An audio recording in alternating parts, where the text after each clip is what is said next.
Yoruba man saved my dad when he was attacked in Zaria during the Civil War. Lady Chukwe Ochaga says Yoruba people are good. Of course, in the whole of Nigeria, the Igbos, the Yorubas, the Hausa, they're good people. They have the good, the bad, the ugly, just like it exists everywhere. Nobody, there is no particular region that does not have a percentage of good people or bad people or ugly people. The news in detail, please. A legal practitioner, Lady Chukwe Ochaga, who is the registrar of the Diocese of Lagos Mainland, the Church of Nigeria Anglican Communion since 2006, the chairman of the Synod Planning Committee of the Diocese since 2007, during an interview with the Nigerian Tribune, revealed how a Yoruba man saved her father's life in the Kaduna state during the Civil War. Narrating what happened, she said that her dad narrowly escaped being murdered, according to the story. Her dad told them when they were growing up, her dad was an Igbo union leader in Zaria, Kaduna State. At the time the Civil War happened, so he stayed back to make sure that other Igbo people were safely taken away from Zaria back to their respective states. She said, so even when my mother was crying, please come with us, I have these little ones I am carrying, my father said no with the assurance that he would travel to Anambra later. So my mother left with us, but he stayed back to make sure others were safely moved out of Zaria. Chukwu Ochiaga alleged that on that fateful day, her leader told them, the children, that the assailants came for him because he was somehow prominent in the community. Her dad was in the backyard in her mother's garden when the assailants started jumping into the compound. She claimed that the first person who jumped into the compound and went into the house did not see her father, but it was the third person who later saw him when he looked towards the garden where he was and he raised an alarm. She said many people were murdered right there inside that house, but her father narrowly escaped by jumping over the fence, then he ran.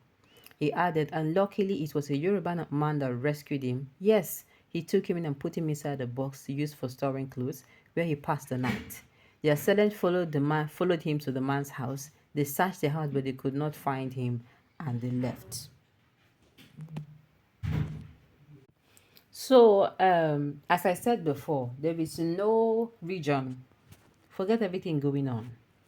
If push comes to shove, or how do they say it, shove comes to push, if you see in your communities, in your daily activities, in our daily lives, there are people who touch us with acts of kindness, and the people who do it are people around us. They are not ghosts, and the people around us are always, Nigerians. So if anytime we come out to fight about tribalism, anytime we come out to fight about religious bigotry, I ask myself, is it that we forget we are the ones that are actually helping each other? Yes. I don't know about you, but I've encountered Yoruba people who are actually really sweet, who are good, loving people. I don't know about you, but I've encountered also people who are nice and loving, easygoing people, working fair wala. I've encountered other tribes who are really sweet people, working fair while at the end of the day, these people, they set up us against ourselves. These are politicians, they are just the real problem. I they tell you. So that is why sometimes I'm amazed, like during election, we start fighting each other. I'll be like, but after election, you know, who used to come out and tell Yasukura that, don't no you if you are going to the market, don't pass here or Yashidima or one jambe. Who used to be the neighbor's keeper? Who used to be a lasho to casho the wire you help your neighbor if rain is falling? Who used no it all these things I don't understand. Are they not out of kindness? Because sometimes I will ask myself, but during elections, they set up against each other. We start going against each other. And this particular one, this 2023, the way they set up us against each other. Till now, some people have not realized that, elections it's on, let us go back to being kind. No. Do you understand? And it don't make sense. Check them now. This thing they said, there are somebody who will say, oh, it don't happen to me, oh, I am an Hausa man. Na Igbo man, I rescue me. It don't happen to me, oh, I'm a Yoruba man. na Hausa man na rescue me. E do happen to me o. Na Yamiri o, the Yamiri wey be say we no dey gree hair.